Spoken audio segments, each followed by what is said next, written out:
A Washington girl who was born deaf is working to bring a colorful idea to life. And now she's getting a chance to bring it to life.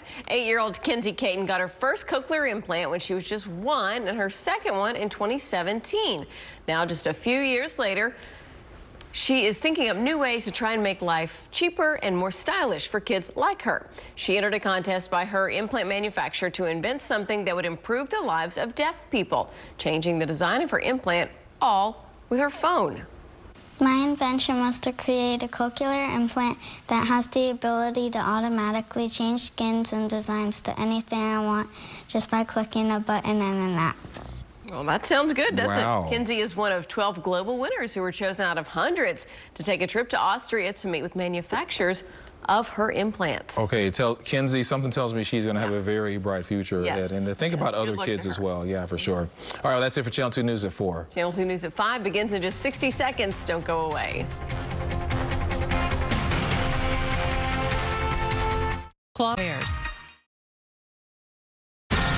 Live from KPRC, this is Channel 2 News at 5. Right now at 5, it's Decision 2020, and Houston is making its voice heard.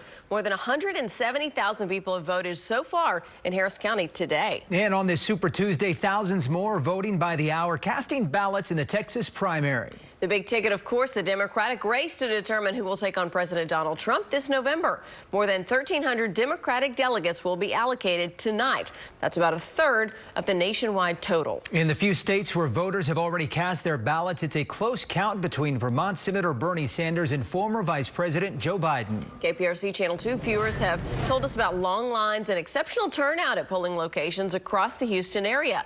Sky 2 was over several of them this afternoon. That said, you do still have time to vote. Polls will close at 7 o'clock tonight, and if you were in line by 7, you will be able to vote. And we have live team coverage of Decision 2020, beginning with Jacob Rascone covering the race for the White House. Jacob? And Lauren and Jonathan, a lot of the supporters of Joe Biden are feeling pretty good tonight after in the last few days a big bounce for him across the country. And right here in Texas, we're in a neighborhood where supporters are showing up ready to knock doors and make calls on behalf of the former vice president. You will remember, and we have video to show you of him at TSU yesterday, the same day he was endorsed by Amy Klobuchar and Pete Buttigieg. Every poll in Texas over the last month has had Bernie Sanders ahead, in some cases well ahead of Joe Biden, including an NBC poll last week that had him ahead by 15. But in the past couple of days, the polls are showing a gap that is closing fast. In fact, yesterday, a new poll had Joe Biden up for the first time in more than a month. So supporters are feeling very good. I just feel like hate and divisiveness has permeated so much of this country, and it's not what we fought for to get here. It's not what this country should represent. And the past accomplishments that Joe Biden represents, the ability to also reach across the aisle, I think kind of represents a moment of healing that the country really needs. So here is Joe Biden in California today, in fact, campaigning with hero Captain Sully, you may remember, who safely landed a plane on the Hudson in 2009. He endorsed him recently.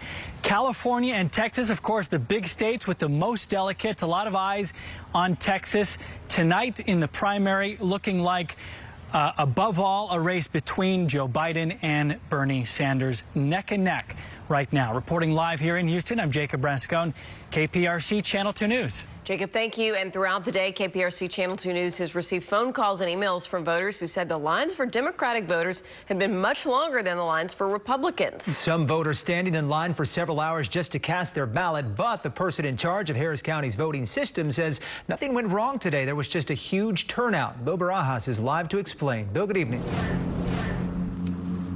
Good evening. The long lines have been an issue all day, including right here in Northwest Houston at Fallbrook Church. We're told earlier lines were as long as 3 hours for voters to cast their ballot. That includes Edgar Allan Poe Elementary near Rice University, where we're told they were averaging a wait time of about 60 to 90 minutes since 7 a.m. The line for those voting Democrat has been steady throughout the day. Voters say it wrapped around the block at times. Still, some chose to see the positive. This is not our usual spot to vote, but we waited over an hour in line, which is very exciting to me because it means a lot of people are concerned and voting. The Republican side of the line was not a problem, which caused many voters to wonder why there wasn't more machines for the Democratic side. I saw two people the whole time, the hour, go to the Republican side. Officials at the polling location say there's a total of 10 machines, 4 for Republicans, 4 for Democrats, and 2 for the disabled. They are the limitation. It's a long ballot. Democratic voters are very conscientious, and they are really taking their time in making their selections, and we're limited by the number of machines. Precinct Judge Mary Flood Nugent oversees the Edgar Allan Poe Elementary voting location near Rice University. She tells us that's not the only issue. There are 7 precincts that are combined here. So everybody from those precincts, people who are used to voting at Lanier, for example, or McGregor, their precincts are not open, so they're here. We asked the Harris County Clerk's office about the problem. They said the voting locations and the number of voting machines was a decision made by both parties. And officials know that long lines can be an issue, so they're asking everyone to just sort of pack their patience. Live in Northwest Houston, Bill Barajas, KPRC, Channel 2 News. All right, Bill, thank you. Speaking of, this right here is a live look from Sky 2 over yet another long line. This is at the Fiesta Supermarket on Old Spanish Trail near Kirby, not far from NRG Park. Remember, polls are open until 7 o'clock. And we know that there are quite a few people who are headed out to vote after getting off work. So if you have any questions before you go, you can call our Super Tuesday phone bank. We're proud to team up once again with Telemundo Houston and the League of Women Voters. Volunteers are manning the phone lines, and they're answering phone calls both in English and Spanish. Both numbers are there on your screen, at the bottom of your screen right now. And I've been told that we've already taken over 900 phone calls since 6 o'clock this morning. Oh.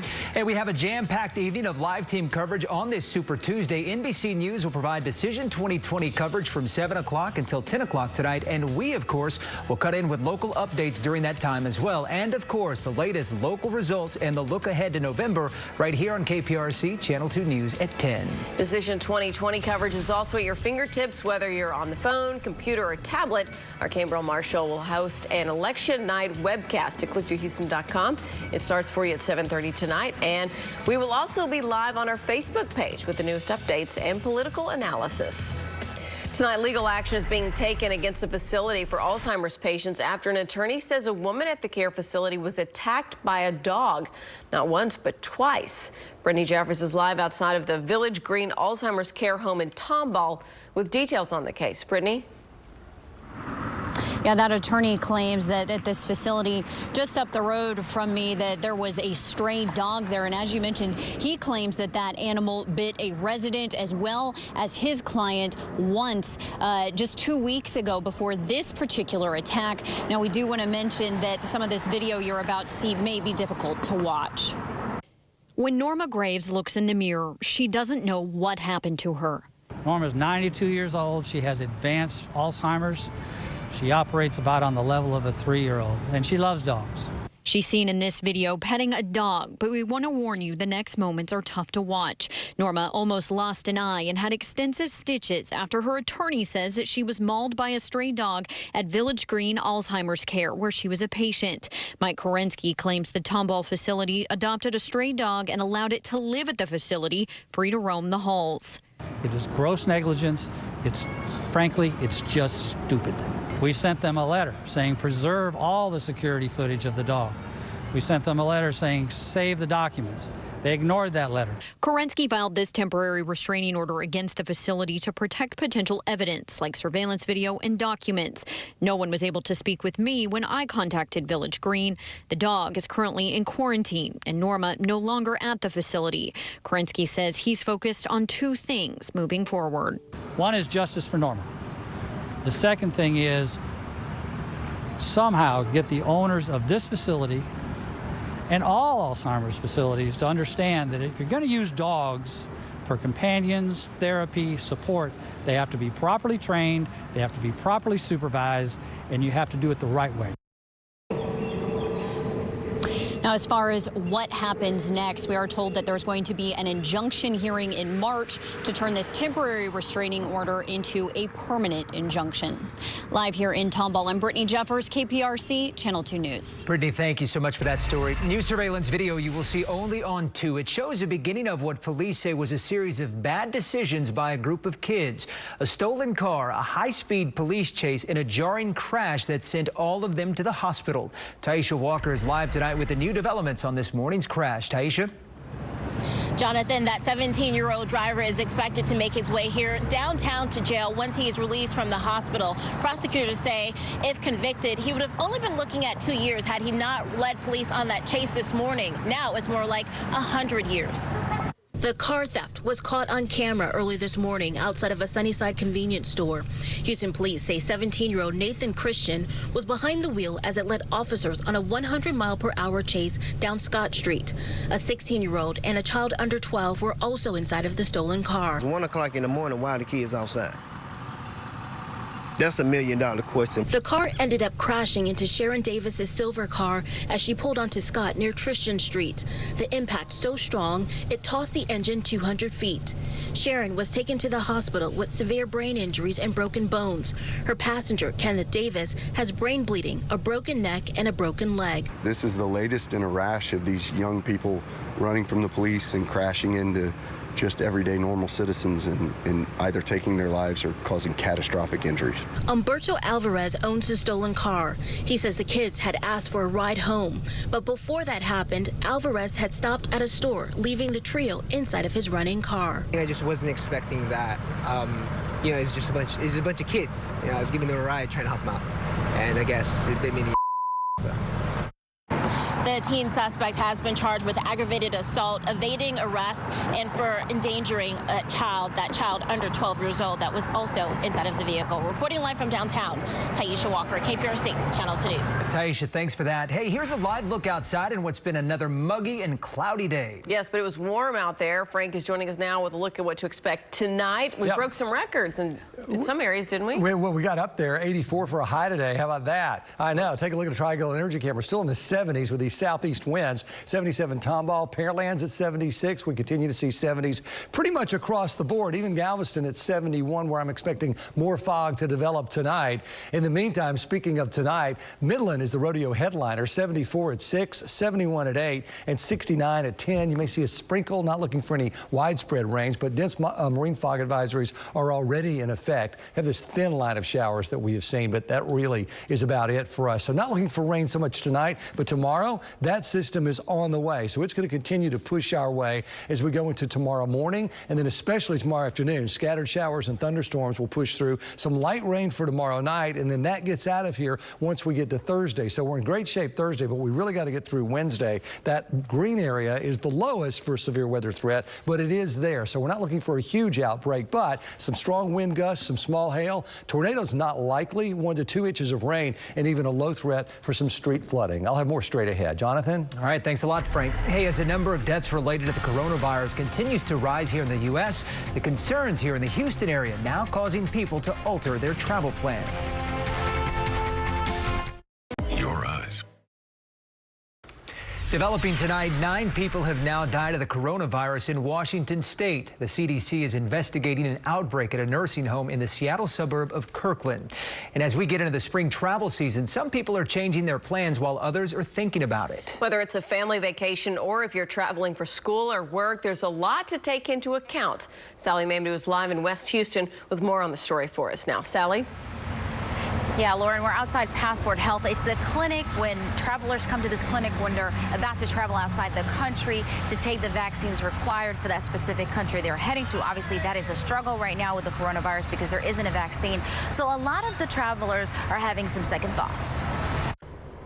The CDC has issued various risk levels in their travel guidance related to COVID-19. As a result, Rice University just suspended all university-sponsored international spring break trips, as well as student and faculty international travel until the CDC's travel restrictions have been lifted. There's a lot of concern and fear because people just aren't sure. We're still learning about this disease day by day. Nurse manager Ann Sigelski is with Passport Health, a clinic that provides immunizations to those traveling outside the country.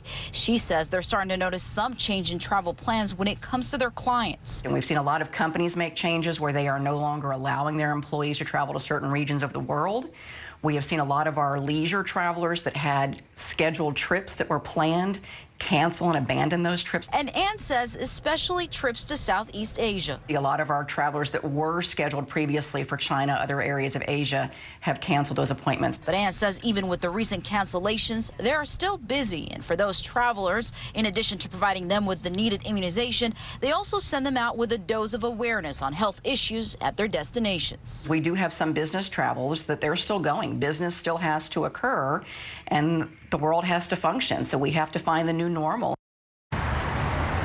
And again, we've been doing several stories on the coronavirus here for the past couple of days. And every time we talk to a health professional, they keep stressing the importance of practicing aggressive hygiene and taking the flu shot, because they say prevention starts with you. Now, coming up at 6, we'll check in with traveling agencies to see if fears and concerns over COVID-19 really impacted any of people booking trips to travel.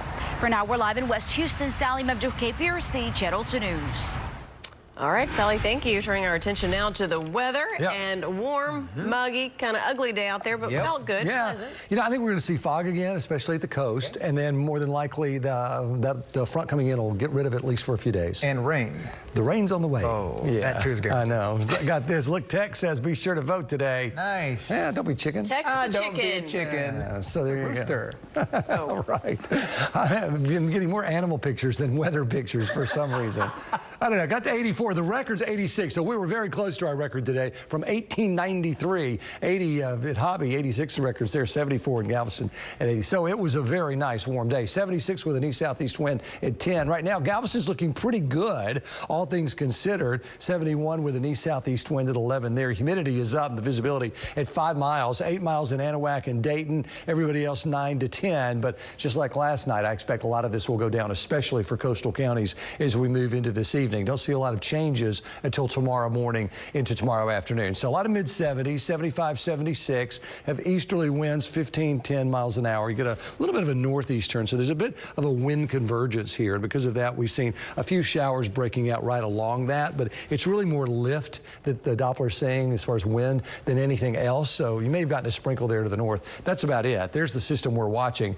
And we initialized that pretty well. So the Futurecast continues to bring this right through San Angelo overnight. We get to tomorrow morning, there's 6:30, and you can see there's the front that if you watch it is going to make a play this way for Houston. So we have this to deal with for the morning commute. It's just going to be a messy, showery event. But then there's the front coming through right around noon, 12:30. Behind it, some cooler air, but that's still going to be, I think, a pretty good atmosphere for these scattered showers and thunderstorms to develop. There's no real strong organization, but you can see certainly there's something out there. So we're going to have to watch for that pass through. And then I think we're cool enough so that what we have in the evening is just some leftover rain showers, and that'll be about that. And then we continue to move all of that out of here for a sunny Thursday. In the meantime, rain amounts, the computer's not real impressed, maybe almost an inch up toward Huntsville. Conroe, 3/4 of an inch, half-inch amounts will be fairly common across Harris County, and less than that when you go down to the south, 1/4 of an inch to maybe a half an inch. So the threats are the rain, and we could always see an isolated downburst of thunderstorm rain of a couple of inches, gusts to 40, some small hail. We'll watch for any street flooding, lightning, of course, with any thunderstorms, and that's always dangerous. So an 80% chance of that for tomorrow. 68 on Thursday, 70 on Friday, a really nice weekend coming up. 72, 74, we spring forward 1 hour on Sunday, and then we're back to some at least chances for rain. 40% Monday, that goes up to 70 on Tuesday, 2 quiet days, and then Friday, another slight rain chance. So all in all, if we can just get through Wednesday, we'll be in pretty good shape, but we will get you there. We are here for you. All right, thanks a lot. One way or another, appreciate it, Frank. Hey, don't forget, if you have any questions before going to cast your ballot this evening, call our Super Tuesday phone bank. Volunteers are manning the phone lines, and they're answering calls both in English and in Spanish. We'll be right back.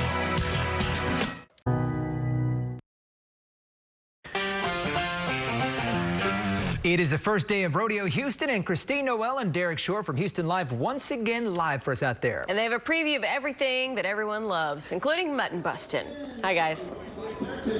Hi guys, yeah, we got our feet in the dirt right now. Mutton Bustin' is without a doubt one of the most popular events of rodeo. Super cute, these 5- and 6-year-olds, they are ready to go, standing right over there. And right now I want to bring in Justin Stiegel. Here we go. Whoa! Okay, looks like he's okay. Justin, how do most of these kids train for this? Well, hopefully they're riding their parents at home or, riding their dogs, in the living room.